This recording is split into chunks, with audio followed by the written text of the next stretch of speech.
دعا مسلمان میں عقیدہ توحید پختہ کرتی ہے، اور دعا اس دولت کا نام ہے جو صرف مومن کے پاس ہے، کافر کے پاس نہیں۔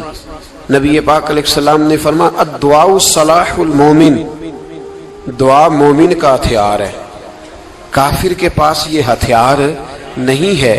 مومن جب اپنے مالک کے حضور دعا مانگتا ہے نا، دنیا میں آپ کسی سے زیادہ مانگے تو وہ ناراض ہو جاتا ہے، وہ کہتا ہے بھائی تو نے تو کام بنا لیا ہے، کل بھی دیا تھا، پرسوں بھی دیا تھا، روز روز تجھے کون دے؟ میرے نبی پاک علیہ السلام نے فرمایا جو اپنے رب سے زیادہ مانگتا ہے رب اس سے زیادہ راضی ہوتا ہے، زیادہ راضی ہوتا ہے۔ اب دعا مخصوص اوقات نہیں دعا کے، فرمایا اذا دعان، جب بھی دعا مانگو گے تمہارا رب تمہاری دعا کو، جب بھی دعا تو دعا کرتے رہنا چاہیے، ہر وقت دعا میں بندہ شامل رہے، اللہ کے ذکر میں شامل۔ یہ جو قرآن مجید نے کہا نا یا ایھا الذین آمنوا اذکروا اللہ ذکرا کثیرا، اے ایمان والو اپنے رب کا ذکر کثرت سے کرو، وسبحوہ بکرۃ واصیلا، اور صبح و شام اسی کی پاکی بیان کرو۔ تو اس سے مراد یہ نہیں ہے کہ تسبیح لے کے سارا دن مسجد میں بیٹھے رہو اور کام کوئی نہ کرو، بلکہ اس کا مطلب یہ ہے کہ روٹی شروع کرو تو اللہ کے نام سے، اختتام کرو تو اللہ کے نام، سو جاؤ تو رب کا نام لے کے، سویرے اٹھو تو اللہ کا نام لے کے، جب تمہیں کوئی چیز اچھی لگے تو ماشاءاللہ کہو، جب کوئی مصیبت آئے تو کہو انا للہ و انا الیہ راجعون۔ تو سارا دن اللہ کا ذکر جاری رہے گا۔ نبی پاک صلی اللہ علیہ وسلم نے مسلمان کو ایک دوسرے سے ملنے کا طریقہ بتایا۔ مصیبت آئے تو کیا کہنا ہے؟ صرف فوتگی پہ نہیں کہنا، اس کی وضاحت کر دو۔ کوئی بھی الذین اذا اصابتہم مصیبہ، جب بھی کوئی مصیبت آئے اللہ کے بندے کہتے ہیں ہم اللہ کی طرف سے آئے ہیں اور اللہ کی طرف ہی ہم نے لوٹ جانا۔ تو میرے عزیز ہر وقت اللہ کا ذکر جاری رہے گا، ہر وقت زبان پہ رب کریم کا۔ دیکھیں نا نبی پاک علیہ السلام نے ہمیں ملاقات کا طریقہ بتایا۔ ایک صحابی آئے تو انہوں نے آ کے کہا السلام علیکم، نبی پاک علیہ السلام نے فرمایا رب تعالیٰ نے اسے 10 نیکیاں عطا فرمائی ہیں۔ دوسرے آئے تو انہوں نے کہا السلام علیکم ورحمۃ اللہ، تو محبوب فرمانے لگے، امام بہقی نے اس کو لکھا ہے، محبوب فرمانے لگے رب کریم نے اسے 20 نیکیاں عطا فرمائی۔ ایک اور آئے، عرض کیا السلام علیکم ورحمۃ اللہ وبرکاتہ، محبوب فرمانے لگے اللہ نے اسے 30 نیکیاں عطا فرمائی۔ اچھا اس کا مطلب کیا ہے؟ السلام علیکم، تم پر سلامتی ہو، سادہ ترجمہ یہ ہے کہ تم سلامت رہو، تم سلامت رہو، ورحمۃ اللہ وبرکاتہ، تم پر اللہ کی رحمت بھی ہو اور اس کی برکتیں بھی ہو۔ وہ کیا کہتا ہے؟ وہ کہتا ہے وعلیکم السلام، تم پر بھی سلامتی ہو، ورحمۃ اللہ وبرکاتہ، اللہ کی رحمت ہو اور اس کی۔ یہ جو مسنون دعائیں ہیں نا جو حضور نے ہمیں دعائیں سکھائی ہر موقع پہ، ان کا کمال دیکھیے۔ اب ایک مسلمان نے آتے کہا السلام علیکم، اس کا مطلب کیا ہے؟ تم پر۔ اب وہ جھگڑا کرے گا، اسے مارے گا، اس کا مال چھینے گا؟ اس نے تو آتے ہی کہا ہے تم پر سلامتی ہو۔ تو جو سلامتی کی دعا دینے والے ہیں وہ جیب تھوڑی کاٹیں گے، وہ غبن تھوڑی کریں گے، ڈاکہ تھوڑا ڈالیں گے۔ اسلام نے لفظ ہی وہ سکھایا ہے کہ فرمایا جب تم نے ملنا ہے تو تم نے دعائیں کرنی ہے ایک دوسرے کے لیے۔ اب ہمارے ہاں نئے نئے لفظ آ گئے، ٹیلی فون اٹھایا تو کہا ہیلو، اس کا کیا ترجمہ ہے؟ کون ہے، اس کا کیا ترجمہ ہے؟ جی جناب، اس کا کیا مطلب؟ ہم نے دیکھا بڑے بڑے سمجھدار لوگ السلام علیکم کی بجائے کہتے ہیں کیا حال ہے۔ بھائی کیا عجیب بات ہے، بھائی کیا حال ہے کا کیا مطلب ہوا؟ وہ بعد میں کرنے کی بات ہے۔ اور کچھ تھوڑا سا جو ادیب ہیں، جو بیچارے حروف کے پیچ و تاب میں رہتے ہیں، وہ کہتے ہیں آداب عرض ہے۔ وہ کیا ہوتا ہے جی؟ اسلام نے دعا سکھائی ہے السلام علیکم، یہ کتنی خوبصورت دعا ہے۔ جب آپ گھر کے اندر داخل ہوئے تو آپ نے دعا دی السلام علیکم، یہ دعا دی آپ۔ ایک صحابی حاضر خدمت ہوئے، عرض کی یا رسول اللہ صلی اللہ علیہ وسلم میرے گھر میں غربت رہتی ہے، کیا کروں؟ نبی پاک علیہ السلام نے فرمایا جب بھی گھر جایا کرنا گھر والوں سے سلام لیا کر، گھر والوں سے کیا کہا کر؟ السلام علیکم، جب بھی گھر جائے۔ یعنی گھر آیا، اب گھر والوں نے بتایا کہ ماچس کی ڈبیا تو لے آؤ۔ اب یہ دکان کونے پہ تھی گھر والے پہ، وہاں سے ماچس کی ڈبیا لے کے واپس گیا تو کہنے لگا السلام علیکم. پھر گھر والوں نے کہا ہو بتانا یاد ہی نہیں رہا, چینی بھی ختم ہو گئی ہے. تو یہ پھر گیا چینی لینے, لوٹ کے آیا تو کیا کہا؟ جب اللہ چاہتا ہے تو کہے, جب اللہ کے رسول چاہتے ہیں تو کہے. اس کا ترجمہ یہ ہے کہ تو کہہ, تو سلام لے. اللہ رسول چاہ رہے ہیں کہ تو سلام لے تاکہ تیرے گھر میں سلامتیاں ڈال دی جائیں. تو فرمایا سلام لینی ہے تو نے, اور ساتھ تو نے اس طرح کرنا ہے کہ 3 دفعہ سورۃ اخلاص کو پڑھنا ہے. امام قرطبی نے اس کو لکھا ہے. اس نے کہا حضور غربت بڑی ہے. غربت بڑی ہے تو کہ وظیفہ بتائیں. فرمایا جب بھی گھر جاؤ سلام لو اور 3 دفعہ سورۃ اخلاص پڑھو. وہ صحابی کہتے ہیں میں پکا ہو گیا. اب وہ کچھ دنوں کے بعد, کچھ عرصے کے بعد, کچھ مہینوں کے بعد واپس آئے تو صحابہ کرام علیہم رضوان فرماتے ہیں ہماری خواہش تھی کہ یہ کچھ بیان کرے, اب بتائے جو وظیفہ لے کے گیا تھا اس کا رزلٹ کیا نکلا. کہتے اس نے بڑی حیرت انگیز بات کی, حیرت انگیز عجیب انداز میں. کچھ لوگوں کا دل ہوتا ہے نا کہ مجھے ملے میرے پڑوسی کو نہ ملے, اور کچھ کا دل ہوتا ہے یار مجھے بھی ملا ہے اور الحمدللہ میرے پڑوسی کو ملا ہے. تو صحابی جب حاضر ہوئے تو صحابہ کہتے ہیں ہمیں تجسس تھا کہ یہ کچھ بتائیں. تو حضور نے فرمایا کیا حال ہے تیرا؟ کہا یا رسول اللہ کمال ہی ہو گئی ہے حضور, میں جب بھی گھر جاتا ہوں سلام لیتا ہوں اور 3 دفعہ سورۃ اخلاص پڑھتا ہوں. میں تو امیر ہو ہی گیا ہوں, میرے تو ہمسائے بھی امیر ہو گئے. کتنا پیارا ہے یہ جملہ, کتنا حسن ہے. اتنا اچھا لفظ کسی اور کے پاس ہے ہی نہیں جو الفاظ ہمیں ہمارے رسول نے عطا فرمایا. اس کو اپنائیے, اس کو اپنائیے. یہ الگ بات ہے کہ لوگ مطلب کے لیے سلوٹ کر لیتے ہیں بڑا سارا, لیکن مطلب کے لیے نہیں.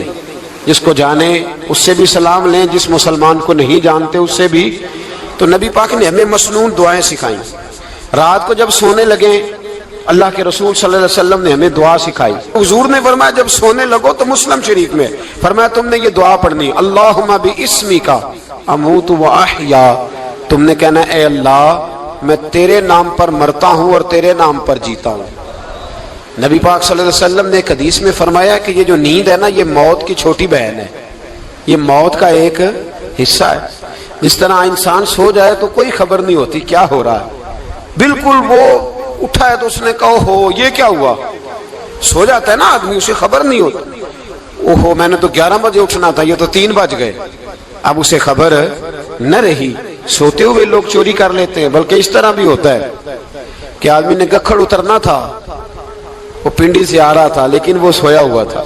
آنکھ تب کھلی جب کاموں کی آ گیا تھا. اب اس کا اس پر زور ہے تو فرمایا کیا پتا اب تو کھل گئی کاموں کی, جا کے لاہور جا کے کسی جگہ پہنچ کے. تو یہ بھی ممکن ہے کہ کھلے ہی نہ, نیند ہی موت کا سبب بن جائے. تو کہہ کے سو کہ یا اللہ تیرے نام پہ سو رہا ہوں. اللہ کس نام پہ سو رہا ہوں یار. اگر ہم ان دعاؤں کا حسن سمجھے, مت اللہم باسمک اموت و احیا, یا اللہ میں تیرے نام پہ سوتا ہوں اور تیرے نام پر اٹھتا ہوں. گویا کہہ رہا یا اللہ میری نیند بھی تیرے فضل سے ہی ہے, اور اگر آنکھ کھل جائے تو وہ بھی تیرے فضل سے ہی ہے. کتنا اعلیٰ نبی پاک علیہ السلام نے انداز سکھایا.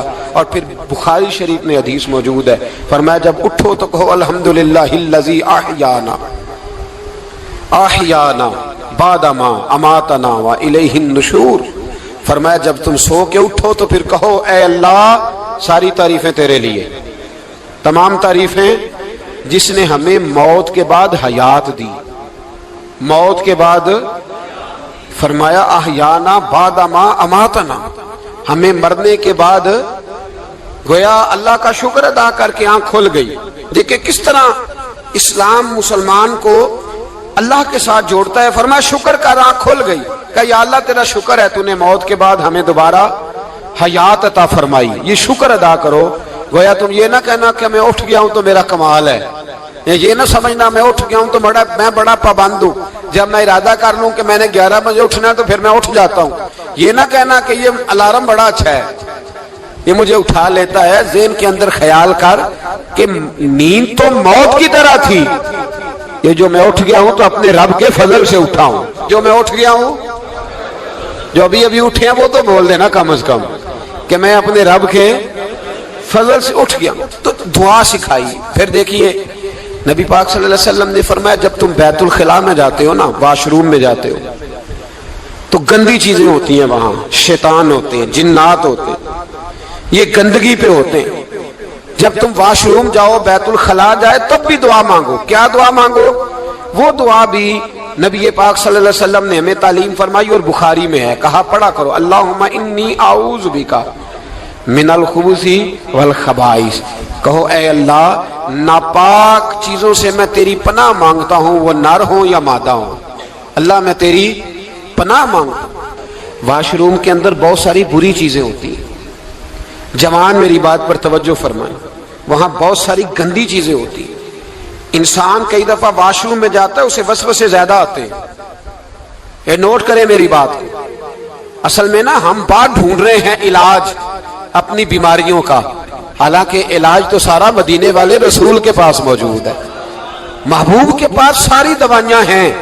تو نبی پاک علیہ السلام دیکھیں نا، انسان واش روم میں جاتا ہے، اسے وسوسے آتے، برے خیالات آتے، وہ گناہ کی طرف کئی دفعہ مائل ہوتا ہے، تو کہا تو دعا پڑھ کے جا، اللہم انی اعوذ بکا، یا اللہ میں تیری پناہ مانگتا ہوں، من الخبث والخبائث، ہر خبیث اور بری چیز سے میں تیری پناہ مانگتا ہوں، وہ نر ہو یا یار۔ کتنا عظیم دین ہے، کتنا عظیم میرے مصطفیٰ کریم کا وہ والا دین ہے۔ اصل میں اللہ کرے بی اے پاس بچے کو بیت الخلا کی دعا بھی یاد ہو جائے، ایسے یاد ہو جائے، اور اس کے ماں باپ سمجھ لیں کہ جوان ہو گیا ہے، اب ہو سکتا ہے اس کی طرف شیطان حملہ زیادہ کرے، اسے خراب کرنے کی کوشش کرے، تو لہذا اسے دعا سکھائی جائے تاکہ اس کو پہلے سے پتا ہو کہ میں نے اس بے ایمان سے بچنا کس طرح سے۔ اب آپ دیکھیے نبی پاک علیہ الصلوۃ والسلام نے ہمیں دعا سکھائی، مصنف ابن ابی شیبہ میں۔ کون سی دعا؟ واش روم سے نکلنے کی۔ اللہ اکبر، بڑی زبردست دعا ہے، بڑی زبردست۔ آپ یقین کریں اس ایک ایک دعا پر ایک ایک پورا بیان ہو سکتا ہے، ایک ایک۔ یہ اس لیے نہیں میں کہہ رہا کہ میں کوئی عالم فاضل آدمی ہوں، آپ کہیں گے کہ بتا رہے ہیں میں بڑا پڑھا لکھا ہوں، صرف یہ عرض کر رہا ہوں کہ اس کے فوائد پر، ثمرات پر جو اللہ تبارک و تعالی امت کو دیتا ہے، ان دعاؤں کی جو فضیلت حدیثوں میں آئی ہے، اور پھر جو اس کے فوائد ہے، اور اس پر بات کروں تو ایک دعا تقاضا کرتی ہے کہ اس پر پورا ایک لیکچر ہونا چاہیے۔ دیکھیے آپ واش روم سے نکلے، دعا کیا ہے؟ دعا کے لفظ کے الحمدللہ الذی، ایک حدیث میں لفظ ہے غفرانک، غفرانک، اے اللہ میں تجھ سے بخشش چاہتا ہوں۔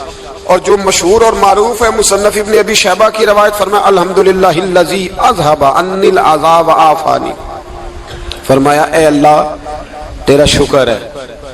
واش روم سے نکلا ہے تو کہہ رہا ہے یا اللہ تیرا شکر ہے، تو نے مجھ سے اذیت دور کی، وعافانی، اور تو نے مجھے عافیت عطا کر دی، اذیت دور کر دی اور عافیت۔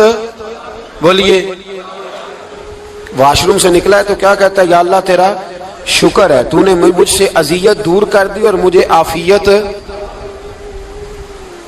ڈاکٹر، حکیم، ہومیوپیتھک ایک چیز پر متفق کم ہوتے ہیں، پتہ ہے نا آپ کو، لیکن اس بات پر سب کا اتفاق ہے کہ اگر کسی کو قبض ہو جائے نا تو شاید 70 یا 72 بیماریاں لگ جاتی ہیں اس کو۔ اور جب آدمی کو قبض ہوتی ہے نا، پیٹ کے اندر فضلہ جم جاتا ہے، خارج نہیں ہوتا، اس کو اعصاب کی بیماری ہوتی ہے، اس کے ذہن پر اثر ہوتا ہے اس چیز کا۔ آپ یہ مت سمجھیں کہ کھانا کھانا ہی ایک کمال ہے، اللہ نے یہ بھی نعمت بنائی ہے کہ کھانا جب خارج ہوتا ہے تو وہ بھی اللہ کا بہت بڑا احسان ہے۔ تو فرمایا تو سمجھا ہی نہیں، اگر تجھے قبض ہو جاتی، تیرے پیٹ کے اندر وہ چیز جم جاتی، تیرے لیے کتنی تکلیف کا باعث تھی۔ ان لوگوں سے پوچھئے جو اس کے بیمار ہیں، اس کے مریض ہیں، وہ کتنی تکلیف میں رہتے ہیں، سر میں درد ہوتا ہے، سر چکراتے ہیں۔ ایک بہت بڑا روڈ ایکسیڈنٹ ہوا تو ڈرائیور سے لوگوں نے پوچھا کہ مسئلہ کیا ہے، تو کہنے لگا میں قبض کا مریض ہوں، تو میں کھانا کھا لیتا ہوں تو میرے ذہن پر وہ اس قدر زیادہ گیس کا غلبہ ہوتا ہے کہ میں سخت تکلیف میں ہوں۔ نبی پاک علیہ الصلوۃ والسلام نے ہمیں سمجھایا اور بتایا کہ سمجھ لو یارو، کھانا کھانے کی نعمت تو اللہ نے تمہیں عطا فرمائی ہے، لیکن کھانا کھانے کے بعد اس کا اخراج بھی اللہ کی بہت بڑی نعمت ہے، تو اللہ کا شکر ادا کرو۔ پھر جب آپ گھر سے نکلیں گے تو بھی اس کی دعا ارشاد فرمائی، بسم اللہ توکلت علی اللہ، اللہ کے نام سے گھر سے نکلتا ہوں اور میں نے بھروسہ بھی اللہ کے نام پہ کیا۔ جب گھر سے نکلیں تو کس کے نام پہ بھروسہ کریں؟ بولیے۔ حضرت رابعہ بصریہ رحمت اللہ علیہا، آپ تشریف لے گئیں حج کرنے، جس دن واپس آئیں اپنا اونٹ کہہ گئی جاتی دفعہ، کہنے لگی اللہ میں تیرے حوالے کر کے جا رہی ہوں، اور بسم اللہ توکلت علی اللہ، بھروسہ بھی تیری ذات پہ ہے۔ جس دن واپس آئی نا اسی دن کسی نے بتایا کہ اماں آج ہی تیرا اونٹ مر گیا ہے، تو اونٹ کے سرانے کھڑی ہو کے کہنے لگی مولا میں تو تیرے نام پہ تیرے پہ بھروسہ کر کے گئی تھی، تیرے حوالے، میں تو تیرے گھر گئی تھی۔ تو لوگ کہتے ہیں اماں کے منہ سے لفظ نکلے تو اونٹ زندہ ہو کے کھڑا ہو گیا، کھڑا ہو گیا وہ۔ تو اماں کہنے لگی نہیں تمہیں ہی غلطی لگی ہے، مرا ہی نہیں تھا، پہلے سے ہی موجود تھا، وہ اپنی کرامت بھی نہیں ظاہر ہونے دی۔ تو بھائی گھر سے نکلیں تو کس لفظ پر کہ یا اللہ میں تیرے بھروسے پہ نکل رہا ہوں، میں اس کے دو فائدے ہوں گے، ایک تو آپ اللہ کی امان میں جا رہے ہیں، اللہ کی امان میں آ رہے ہیں، اور دوسرا جس گھر کو آپ چھوڑ کے جا رہے ہیں اسے بھی اللہ کی امان میں دے کے جائیں۔ تو کتنا لذت والی دعا ہے جو نبی کریم علیہ السلام نے ہمیں سکھائی۔ اب ذرا حدیث سنیں خوش ہو کے، دیکھیں حضور نے دعا سکھائی، فرمایا جب دیکھ لو نا کسی کو ہنستا ہوا، کیا کرتا ہوا؟ ماشاءاللہ آپ تو ہنسنے لگے۔ جب کسی کو ہنستا ہوا دیکھو تو کہا کرو اضحک اللہ سنک، یہ دعا یہ بخاری ہے، فرمایا دعا مانگا کرو جب کسی مومن کو ہنستے ہوئے دیکھو تو دعا مانگو اضحک اللہ سنک، اللہ تجھے ہنستا ہی رکھے، اللہ تجھے، بولیے، جل نہ جایا کرو کہ میں پریشان ہوں تو یہ ہنس کیوں رہا ہے، جھلا نہ کرو، بلکہ کیا کہا کرو اللہ تجھے ہنستا رکھے، اللہ تجھے۔ نبی پاک صلی اللہ تعالی علیہ وآلہ وسلم نے فرمایا، ترمذی میں حضرت اسامہ بن زید رضی اللہ تعالیٰ عنہ سے حدیث مروی ہے، حضور نے فرمایا جس نے کسی کے ساتھ احسان کیا اور جس پر احسان کیا، اگر اس نے یہ دعا پڑھ دی نا جزاک اللہ خیرا، تو فرمایا اس نے اللہ کی بھی پوری حمد کر دی اور محسن کا صحیح شکریہ بھی ادا کر دیا۔ کیا کہنا ہے؟ جزاک اللہ، اللہ تجھے بہترین جزا عطا کرے۔ اس کا ترجمہ کیا ہے؟ اللہ تجھے بہترین، کیونکہ حضور فرماتے ہیں من لم یشکر الناس ولم یشکر اللہ، جس نے بندوں کا شکریہ ادا نہیں کیا اس نے اللہ کا بھی شکریہ ادا نہیں کرنا۔ تو کیا کہنا چاہیے؟ جزاک اللہ خیرا۔ اور اگر اماں کہتی ہو بچوں کو انگریزی سکھانی ہے تو کیا کہنا ہے پھر؟ شکریہ ادا کرنے میں کیا کہنا ہے؟ Thanks, thank you. او خدا کے اس کا ثواب کتنا ہے؟ بولے انگریزی ایک زبان ہے، اس کو زبان ہی رہنے دیں گے۔ ایک نوجوان نے مجھے بڑی گہری بات سنائی، میرا قریبی تعلق تھا، کہنے لگا گھر میں بڑا مسئلہ ہے، بڑی پریشانی ہے، ماں اور بیوی کا ماحول اتنا سخت ہو گیا ہے کہ نمٹ نہیں سکتا۔ آپ یقین کریں میں نے ڈیٹیل سے ساری چیز کو سٹڈی کیا، میرے پاس اتنا وقت نہیں ہوتا، پھر بھی میں نے اس فیملی کو پورا پڑھا تو غلطی نوجوان کی نکلی، نہ اس پہ اماں اعتبار کرتی ہے نہ بیوی اعتبار کرتی ہے۔ اس نے جھوٹ بول بول کے اس طرح کی ماحول پیدا کر دیا ہے کہ کوئی اس پر اعتماد کرنے کو تیار ہے۔ اگر آپ ناراض نہ ہو تو ایک بات کروں، پتہ ہے گھر میں ماحول کب خراب ہوتا ہے؟ باہر والے ہماری تقریر سنتے ہیں، گھر والے ہمارا عمل دیکھتے ہیں۔ جب وہ دیکھتے ہیں نا کہ یہ کس طرح کا شخص ہے، اس کے رویے، اس کا کردار، اس کا لب و لہجہ کتنا برا ہے اور یہ کردار کا کتنا کمزور ہے۔ اعلیٰ حضرت فرمایا کرتے تھے نیک وہ ہوتا ہے جس کی تنہائی صاف ستھری ہوتی ہے، اس لیے ماحول بگڑ جاتا ہے۔ یہ جو ہم کہتے ہیں نا میرے سجن بڑے بنتے ہیں پھر ٹوٹ جاتے ہیں، کچھ لوگ ایسے ہوتے ہیں جو ان کے پاس جاتا ہے انہی کا ہو جاتا ہے، وہ کہیں اور کے قابل کیوں بھلا؟ اس لیے کہ ان کے کردار میں ٹھنڈک دیکھتا ہے، ان کے لب و لہجے میں مٹھاس دیکھتا ہے، اس شخص میں اتنی خوبصورتی دیکھتا ہے کہ اسی کا بن جاتا ہے۔ حضرت ابراہیم بن ادم کے پاس ایک نوجوان آیا، کہنے لگا میں گناہ کرنا چاہتا ہوں، فرمانے لگا بالکل کر، اللہ کا دیا ہوا رزق کھانا چھوڑ دے اور گناہ کر۔ کہنے لگا یہ نہیں ہو سکتا، فرمانے لگے چل پھر اس طرح کر، رب کی زمین پہ نہ رہ، کسی اور کی زمین پہ چلا جا۔ کہنے لگا یہ بھی نہیں ہو سکتا، فرمانے لگے چل اللہ کی چھت سے نکل جا۔ کہنے لگا یہ بھی نہیں ہو سکتا، تو آپ رو پڑے۔ فرمانے لگے پھر جناب اسرائیل جب آئیں تو ان سے کہنا مجھے 2-3 سال کی مہلت دے دے، پچھلی میری گناہوں میں گزر گئی، میں ذرا 3 سال عبادت کر لوں۔ تو وہ شخص بھی رونے لگا، کہنے لگا حضور وہ مہلت نہیں دیتے، وہ جب لینے آتے ہیں تو پھر لے کے اللہ تعالیٰ نے جب انسان بنانا چاہا نا تو جناب جبریل کو کہا مٹی لے کے آ زمین سے. حضرت جبریل نے مٹی پہ ہاتھ ڈالا تو باقی کی مٹی رونے لگ گئی, اسے جدا نہ کر. تو جناب جبریل چھوڑ کے چلے گئے. حضرت میکائیل کو بھیجا, مٹی لا. مٹی پہ ہاتھ ڈالا تو باقی کی مٹی رونے لگ گئی, چھوڑ کے چلے گئے. جناب اسرائیل کو بھیجا, مٹی پہ ہاتھ ڈالا تو باقی کی رونے لگ گئی, چھوڑ کے نہ جاؤ. تو حضرت اسرائیل فرمانے لگے تیرا رونا دیکھو کہ رب کا حکم دیکھو. وہ لے گئے. جب پیش کی تو رب کریم نے فرمایا اسرائیل جان نکالنے کی ڈیوٹی بھی تیری, تو مٹی کو لے آنا, باقی مٹی روتی بھی رہے تو روتی رہے. جب میرا فیصلہ آ جائے تو پھر اس میں کوئی گنجائش, ہم کھاتے بھی اللہ کا ہیں, نافرمانی بھی اس کی کرتے, زمین پہ بھی اس کی چلتے ہیں, نافرمانی بھی اس کی کرتے, حکم کسی اور کا مانتے, چھت پہ رب کریم کی رہتے. اس طرح نظام نہیں چلتا. میرے بھائی یاد رکھ لو, گناہوں کی سزا ملے گی, زندگی تنگ ہو جائے, یہاں بھی آزمائش ہوگی اور وہاں بھی. میں نے درس پہ کہا تھا, پھر بات کہتا ہوں, یہ میں اپنے لیے کہہ رہا ہوں, توجہ ہے میری بات پر. دعا فرمایا کرے کہ جو کچھ ہم نظر آتے ہیں اللہ ہمیں ویسا بننے کی توفیق بھی عطا فرما. اللہ ویسا بننے کی یہ مشکل معاملہ ہے, مشکل. دیکھیں نا ایک آدمی سیاستدان ہے, اس نے بڑے اچھے نعرے لگائے, انقلاب آ جائے گا, میں غریب کا بھلا کر دوں گا, میں یتیموں کے سر پہ ہاتھ رکھوں گا, میں مجبوروں کی مدد کروں گا, میں دکھیوں کی مدد کروں گا, مزدوروں کو. اس نے اچھے اچھے نعرے سکھائے, اچھا اس نے پیغام دیا. اندر اس کے یہ تھا کہ اقتدار ملے گا تو مرضی کروں گا. لوگ اس کے گرد بھی گئے, اس کی گاڑی کے پیچھے بھی بھاگے, لوگوں نے اس کے نعرے بھی لگوائے, جیب سے پیسے لگا کے اس کے پوسٹر بھی شائع کیے. لوگ اس کے گرویدہ ہو گئے, لوگوں نے پوری, اور میری قوم نے تو بیچاری نے کئی دفعہ دھوکے کھائے. جس نے نعرہ لگایا غریب اسی کے پیچھے مسیحا بن کے چل پڑا. آج دھوکہ دے لیا, لوگوں کو پیچھے لگا لیا. یہ بتاؤ اگر راز کھل جائے, اگر راز کھل جائے کہ یہ دھوکہ دے رہا ہے, یہ فریب کر رہا ہے, تو لوگ اس کا کیا حال کریں گے؟ یہ راز قیامت میں کھل جائے گا.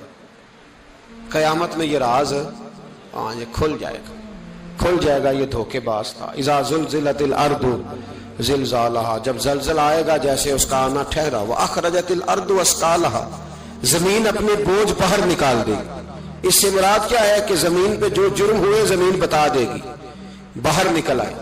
وقال الانسان ما لہا, انسان کہے گا اسے کیا ہوا, یہ تو سب کچھ بتا رہی. بوجھ باہر نکال دے گی. ایک آدمی پیر طریقت بن کے بیٹھ گیا, جبہ کبا پہن کے, بڑی پگڑی باندھ کے بیٹھ گیا, اچھی اچھی نیک باتیں بتانے لگا. لوگ اس کی دست بوسی کرنے لگے, ہاتھ چومنے لگے, پیچھے لگ گئے, خدمت کرنے لگے, جیب سے نذرانہ دینے لگے. اس کے نام پر لوگ اپنی جیب سے لنگر پکانے لگے, خانقاہ کی خدمت ہونے لگی. مہمان اس کے آتے, نوکری کوئی اور کرتا. میں نے کہا تھا شاید اپنے لیے کہہ رہا ہوں. ڈیوٹیاں لوگ کرنے لگے, حالات بدلنے لگے. لیکن اس کے اندر تو چور تھا, وہ تو دکاندار تھا.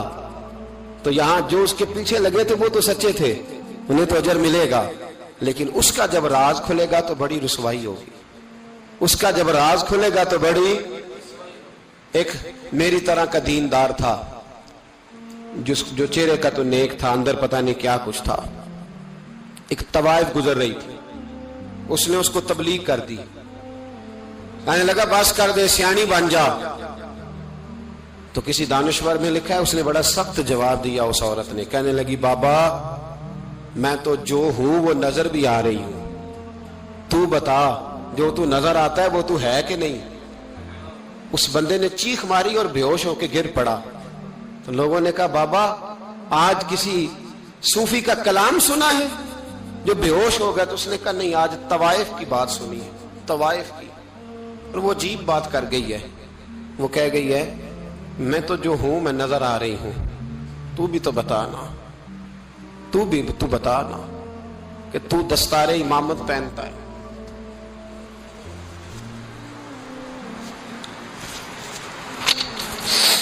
تو بتا, تو جو کہلاتا ہے تو وہ ہے کہ نہیں.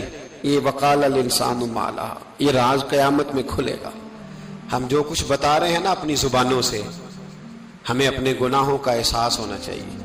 ایسا نہ ہو کہ جب سزا ملے تو پھر اس طرح کی ملے کہ دوبارہ کسی کو کوئی منہ دکھانے کے قابل نہ رہے. میرے بھائی یاد رکھیں اور سمجھیں، گناہ انسان کی زندگی کو تنگ کرتے ہیں۔ میرے نبی پاک علیہ السلام نے فرمایا جب تو جھوٹ بولتا ہے تو تیرے فرشتے کرامن کاتبین سائیڈ پہ ہو کے کھڑے ہو جاتے ہیں، جب تو زنا کرتا ہے تو تیرے اندر سے ایمان نکل جاتا ہے۔ اور نبی پاک علیہ السلام نے فرمایا جب میری قوم میں ناانصافی عام ہو جائے گی تو قتل بھی عام ہو جائے گا۔ اور سن لو لکھ لینا یہ حدیث دل کی تختی پر، نبی پاک علیہ السلام نے فرمایا جب میری قوم میں بے حیائی اور بدکاری عام ہو جائے گی تو 2 سزائیں اللہ دے گا۔ ایک تو جوان موتیں آئیں گی، جوان بچے کچھ بھی نہیں دیکھا چلے گئے، اور دوسری سزا اللہ یہ دے گا کہ ایسی بیماریاں آئیں گی جن کا علاج نہیں ملے گا، ایسے امراض پھوٹ پڑیں گے۔ اگرچہ میں آپ کو ایسی تقریر بھی سنا سکتا تھا جس پہ آپ بہت زیادہ محظوظ ہوتے، پر میں نے اس جمعے میں ایسا موضوع چنا ہے جس کا ہمیں خاص ضرورت ہے۔ بھائی دیکھیں تو صحیح، کہیں ایسا تو نہیں کہ ہم ان عیبوں میں مبتلا ہیں۔ میرے نبی کریم علیہ السلام نے فرمایا جب تم نیکی کا حکم دینا اور برائی سے منع کرنا چھوڑ دو گے پھر اللہ تم پر ظالم حکمران مسلط کرے گا۔ اور اگلے لفظ اس سے بھی زیادہ سخت ہیں، محبوب فرمانے لگے پھر تمہاری نیک لوگ دعائیں بھی کریں گے تو اللہ وقتی طور پر ان کی دعاؤں کو بھی قبول نہیں فرمائے گا، اس لیے کہ تم لوگوں نے نیکی کا حکم دینا اور بھلائی سے روکنا چھوڑ دیا۔ عزیزو یاد رکھو جب گناہ عام ہوتے تو پھر حالات بدلتے اور لوگوں کو سزا ملتی ہے ان کے گناہوں کی، بلکہ یہاں تک لکھا ہے کہ نیت خراب ہو تو سزا شروع ہو جاتی۔ کیا خراب ہو؟ بولیے گا۔ نیت بھی خراب ہو تو سزا۔ حضرت رومی کہتے ہیں کہ ایک بادشاہ کو پتہ چل گیا کہ ایک آدمی نے بڑا اچھا باغ لگایا ہے، خوبصورت باغ ہے، مالٹے کا کنوں کا باغ بڑا پیارا۔ بادشاہ نے کہا ذرا جا کے دیکھتا ہوں۔ بادشاہ سلامت باغ دیکھنے آئے تو اب وہ مزدور آدمی تھا، عام آدمی تھا جس نے باغ لگایا، کسان تھا، اس کو کہا کہ چند کنوں توڑ کے لایا تو بڑے پیارے لگے، ایک دو اور لایا، کھائے، بڑے میٹھے، بڑے پیارے، بڑے توانا، بڑا مزہ آیا۔ تو بادشاہ کے دل میں خیال آیا کہ اس پہ قبضہ نہ کر لوں باغ پہ۔ ہمارے ہاں نا کرائے پہ دکان دیتا نا مالک، تو جب کسی غریب کی چل جاتی ہے کہتا ہے تو خالی کر، میں نے خود ڈال لی ہے، چل گئی نا اس کی۔ حالانکہ رزق اپنے اپنے نصیب کا ہے، رزق اپنے اپنے نصیب کا ہے، جس کو اللہ تعالیٰ چاہتا ہے عطا کرتا ہے۔ تو اس کو کہا کہ اور توڑ کے لا، اور دل میں خیال ہے کہ یار اتنا اچھا باغ ہے قبضہ کر لیتے ہیں، ہماری حکومتیں قبضہ کر لیتی ہیں کہ جو چیز اچھی لگ جائے۔ اب وہ کسان 2-3 کنوں توڑ کے لایا، اس نے کھائے تو کھٹے نکلے، ترش تھے۔ کہنے لگا تجھے کیا ہو گیا ہے؟ تو بندہ بڑا صاحب دل تھا، کہنے لگا میں تو ٹھیک ہوں، آپ اپنی نیت سے پوچھیں کہیں خراب تو نہیں ہو گئی۔ تو کنوں میں بھی اس کا اثر آ گیا ہے، اپنی نیتیں بگڑ جائیں نا، نیتیں۔ اب ایک بات کہنے لگا ہوں، غور سے سننا، جب تک 2 بھائی اکٹھے کاروبار کرتے ہیں نیت ہوتی ہے کہ ہمارا گھر چلے گا، تب تک اللہ برکت دیتا ہے۔ اور جب اپنی اپنی جیبیں سمیٹنے لگ جاتے ہیں نا کہ یہ میرا 5000 ہے، آج میں گیا تھا اگرائی کرنے، یہ میرا 10,000 ہے، آج میں نے محنت زیادہ کی، جب وہ ٹٹولنے لگتے ہیں پھر اس دکان سے بھی برکت اٹھ جاتی ہے، پھر وہاں سے بھی برکت چلی جاتی ہے۔ فَإِنَّ لَهُ مَعِيشَةً ضَنْكَ، فرمایا جب تو میں منہ پھیر لیتا ہے پھر تیری زندگی اللہ تنگ کر دیتا، پھر وہاں سے بھی برکت، خوبصورتی، اثر اٹھ جاتا ہے۔ ایک سنار نے گلی میں ایک یتیم چھوٹے سے بچے کو گھومتے دیکھا تو سنار بے اولاد تھا، بچے کو اٹھا کے گھر لے آیا، 18 سال اس بچے کی پرورش کی، اس کو پالا پوسا، جوان کیا۔ سنار کے پاس وہ دکان پہ چلا جاتا، وہ کئی دفعہ دکان پہ رہتا، کئی دفعہ گھر میں رہتا۔ ایک دفعہ وہ دکان پہ تھا، بچہ گھر تھا، 18 سال کا جوان، اس کی بیوی اکیلی تھی۔ وہ جس نے ماں بن کے پالا تھا اس نے اسی پہ حملہ کر دیا، اس کا بازو بری نیت سے تھاما، بیوی چیخی۔ تھوڑی دیر گزری تو وہ نوجوان پیروں میں بیٹھ گیا، کہنے لگا اماں پتہ نہیں مجھے کیا ہوا۔ شام کو سنار آیا، بیوی چیخنے لگی، چلانے لگی، کہنے لگی آج عجیب بات ہوئی، جس کو میں نے جگر کا خون دے دے کے پالا اسی نے گندی نظر ڈالی۔ سنار محو حیرت ہے. بیوی کا خیال تھا کہ لاٹھ اٹھائے گا, ڈنڈا اٹھائے گا, نوجوان کو مارے گا, لیکن وہ رونے لگ گیا. اس نے کہا آج اس نے میرا بازو تھاما ہے, جانے کیا کیا ہے. پریشان ہونے لگ گیا, سجدے میں گر گیا. کہا تو بتاتا کیوں نہیں؟ تو وہ سنار کہنے لگا اس کی غلطی نہیں.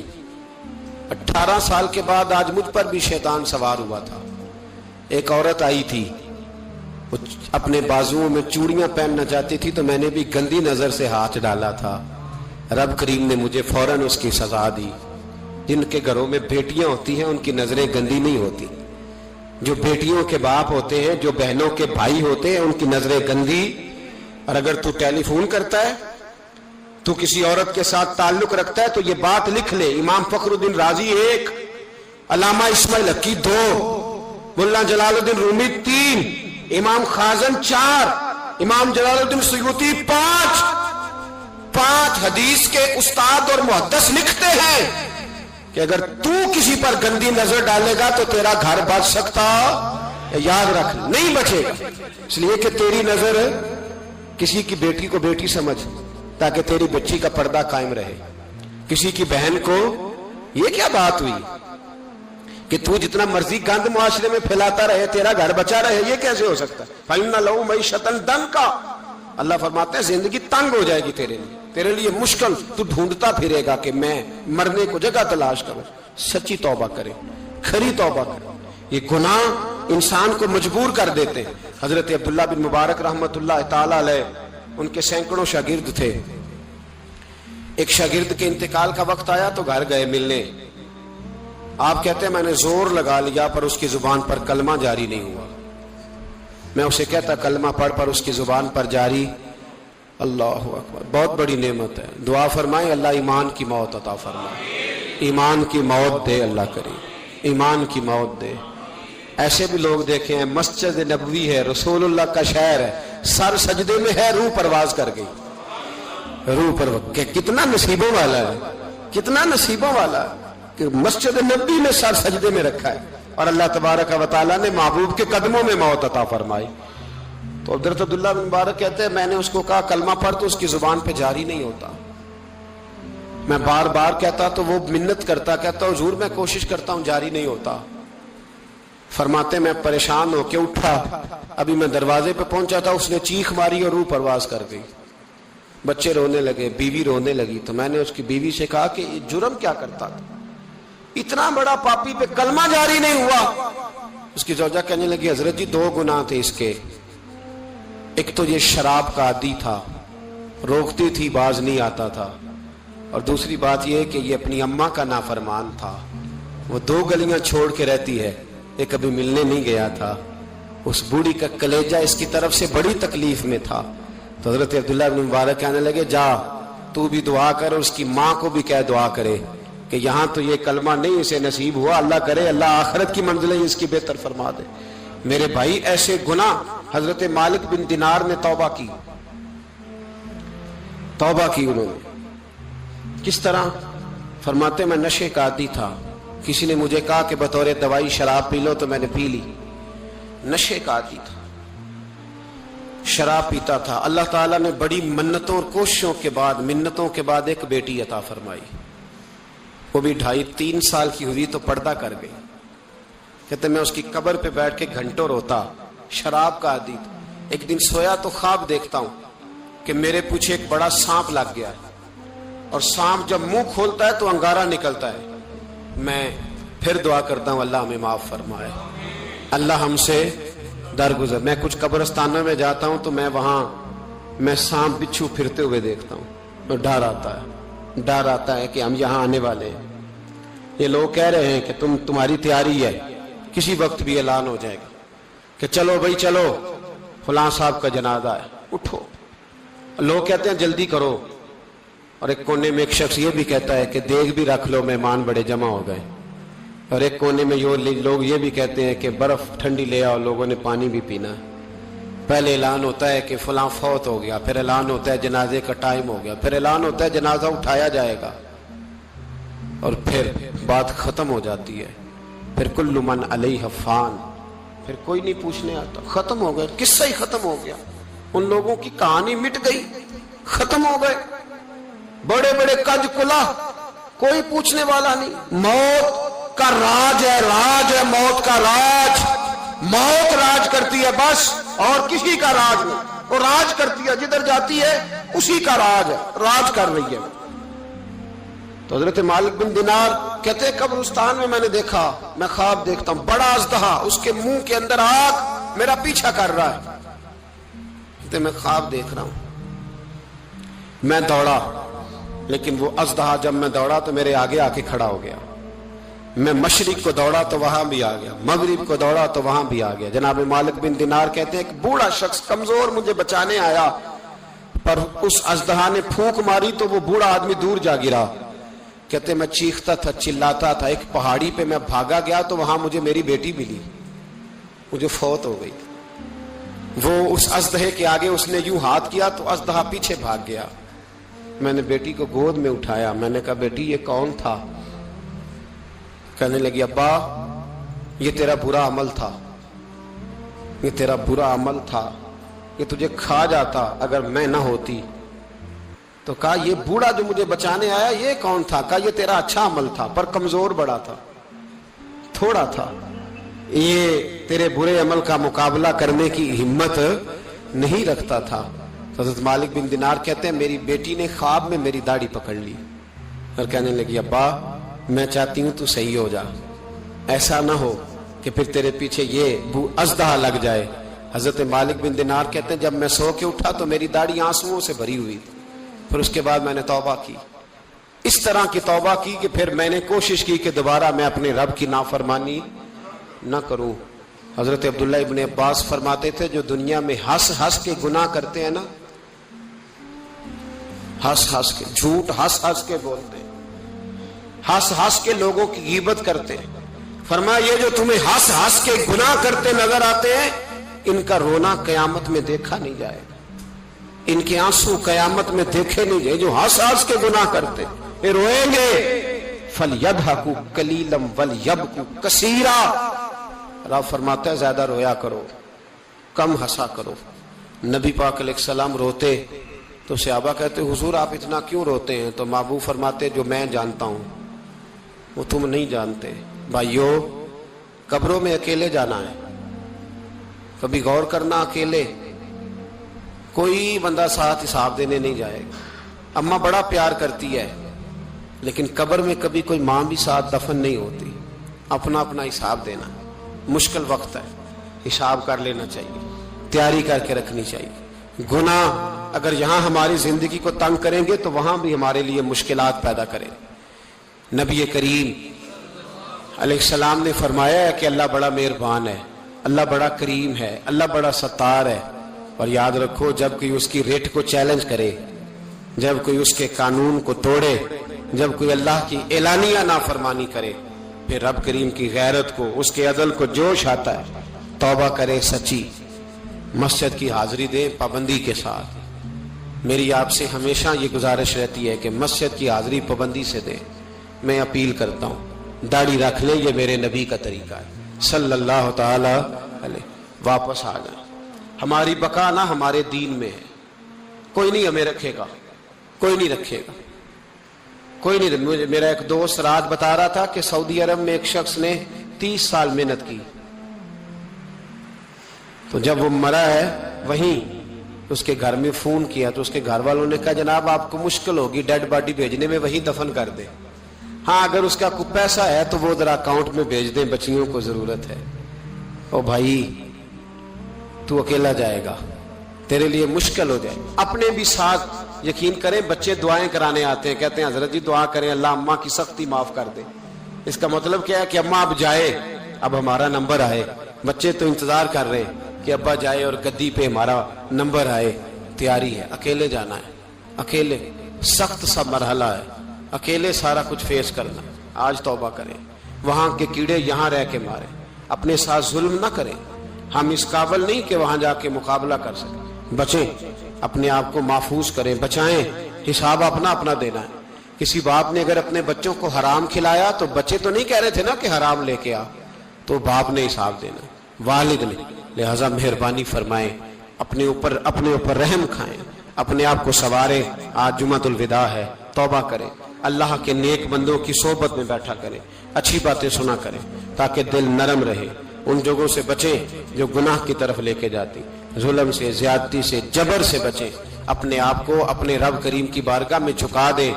ہمارا کہیں اور گزارا نہیں، کوئی نہیں ہمیں پوچھے گا. اقبال رو پڑے آخری عمر میں، رو پڑے اور اللہ کی بارگاہ میں عرض کرنے لگے نہ جہاں میں کہیں بھی امان ملی، جو امان ملی تو کہاں ملی، میرے جرم خانہ خراب تیرے عفو بندہ نواز میں. پناہ صرف اللہ رسول کی بارگاہ میں، باقی کوئی پناہ دینے کو تیار نہیں ہے. دعا کرتا ہوں اللہ کی بارگاہ میں اللہ ہمیں سچی توبہ کی توفیق عطا فرمائے. آخر دعوانا ان الحمدللہ.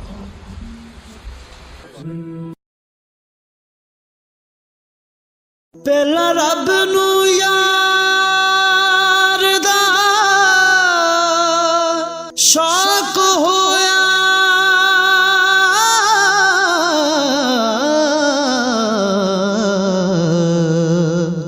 نبی پاک دا کرن جمال مائیں آیا وہی لے کے ہویا ترت حاضر، تے لیا یار نے یار نو پال